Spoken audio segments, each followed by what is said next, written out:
میری والدہ کومے میں تھی، پیرالائز تھی، میرے بھائی کو 9 گولیاں لگی تھی، میرا گھر گر چکا تھا۔ اس کے باوجود میں نے فیصلہ کیا جو میری والدہ کے ساتھ ہوا کسی اور کی ماں کے ساتھ نہیں ہونے دوں گا۔ اس کے خلاف جہاد کروں گا۔ مجھے معلوم ہے میری آواز اٹھانے پر میں اپنی جان ہتھیلی پر رکھ کے نکلا ہوں۔ یہ میرے ساتھ کیا کرنا چاہتے ہیں مجھے سب معلوم ہے۔ مجھے ملنے والی دھمکیاں اسی کی کڑی ہیں۔ مراد سعید اپنی پریس کانفرنس میں ہاتھ جوڑ جوڑ کر پاکستانیوں کو کہتے رہے، اٹھو، یہ جو کھیل ہو رہا ہے اس کو دوبارہ کھیلنے سے اس مملکت پاکستان میں روکو، نہیں تو یہ آگ دوبارہ پورے ملک میں پھیلانا چاہتے ہیں۔ وہ امن جو عمران خان نے قائم کیا ہے اس کو سبوتاژ کرنا چاہتے ہیں۔ KPK میں جو ہو رہا ہے میں کب سے وارن کر رہا ہوں، مگر افسوس کی بات یہ ہے 50 سے زیادہ چینلز ہیں مگر ہمارے حالات پر کوئی بات نہیں کر رہا۔ کسی چینل پر اس حوالے سے بات نہیں کی جاتی۔ میں سوال کر رہا ہوں KPK میں دوبارہ جنگ کیوں دھکیلی جا رہی ہے؟ اس کا جواب تو کوئی جواب نہیں دیتا۔ فرزند زرداری کو کچھ کہو تو فوراً 50 کے 50 چینلز پر اس کا جواب سارا دن چلتا رہتا ہے۔ لندن کے مفرور کو کچھ کہو، اس کا جواب 50 چینلز پر پٹیاں بن کر سارا دن چلتا رہتا ہے۔ مگر KPK کے اندر جو کچھ ہو رہا ہے اس حوالے سے بات کرو، کسی چینل پہ کوئی کسی کا جواب نہیں آتا۔ وزارت دفاع جگتے مارنے میں مصروف ہے اور وزارت داخلہ لوگوں کو اٹھانے میں۔ خدارا امریکہ کی لڑائی میں ہمیں اپنی سازشوں میں ایندھن مت بناؤ، ہماری لاشوں پہ کسی کو خوش مت کرو۔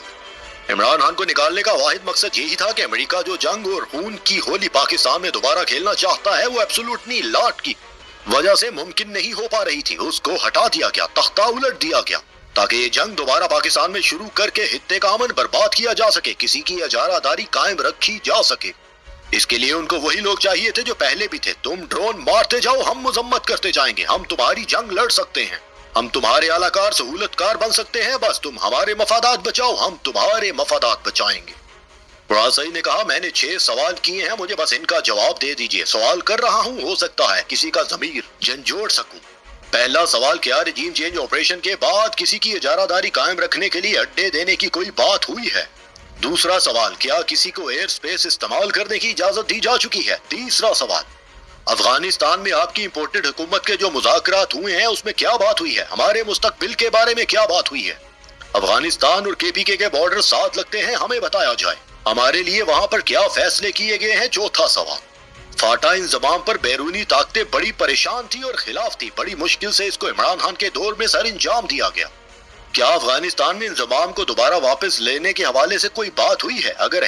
اگر ہوئی ہے، اس کا مطالبہ کس کی طرف سے آیا ہے اور کون سی مذہبی جماعت پاکستان میں اس انضمام کے خلاف تھی؟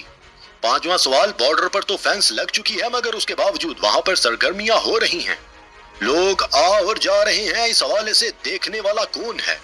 کیوں یہ سرگرمیاں بڑھ چکی ہیں؟ اس کا مجھے جواب دیا جائے، کیونکہ ہم نہیں چاہتے ہمارے لوگوں کو دوبارہ سے کسی جنگ کا حصہ بنایا جائے۔ چھٹا سوال، بارڈر پر جو فینس لگی ہے اس کی ذمہ داری کس کی ہے؟ ڈیفنس منسٹری کی ہے یا پھر انٹیریئر منسٹری کی؟ اگر ان کی ہے تو ڈیفنس منسٹر تو جھکتے مارنے میں مصروف ہے اور انٹیریئر منسٹر لوگوں کو اٹھانے میں مصروف ہے۔ ہاتھ جوڑ کر کہتا ہوں، آپ نے حکومت بدلنی تھی، بدل دی، NRO دینا تھا، دے دیا، آپ نے معاملہ سیدھے کرنے تھے، کر لیے، مگر خدا کے لیے اب مزید ہماری لاشوں سے مت کھیلو یار، ہمیں کسی اور جنگ میں مت دکھیلو جو پہلے ہم لڑ چکے، جس کے اندر ہم اپنی معیشت کو برباد کر چکے، کتنے سیکیورٹی فورسز کی قربانیاں دے چکے، اور یہ آگ پورے پاکستان میں لاہور، کراچی، بلوچستان تک پھیل چکی تھی۔ اس آگ کو بڑی مشکل سے عمران خان نے اپنے دور میں روکے رکھا تھا، کسی کو ڈرون حملے کی اجازت نہیں دی گئی تھی اور نہ ہی ملک میں امن برباد تھا، مگر اب دوبارہ سے یہ آ چکے ہیں اور دوبارہ KPK کا ہم جس کو ہم نے بڑی مشکلوں سے حاصل کیا تھا۔ KPK میں ترقی ہوئی، خوشحالی ہوئی، یونیورسٹیز بنائی گئی، روڈز بنائے گئے، موٹر ویز بنائی گئی اور وہاں پر رول اینڈ لا کو امپلیمنٹ کیا گیا، سیاحت کو فروغ دیا، امن واپس لوٹ آیا، فاٹا کا انضمام کیا۔ مگر اب اس خطے میں ہمارے ساتھ پھر سے وہی کیا جا رہا ہے جو 2007 میں کیا گیا۔ اب وہ دور نہیں ہے، یہ 2023 ہے، اس میں ہر معاملے کو ہم سمجھ چکے ہیں، دیکھ چکے ہیں۔ میں 2007 میں امریکی پیپرز پڑھ رہا تھا کہ ان کے دہشت گردی کے حوالے سے کیا اقدامات تھے۔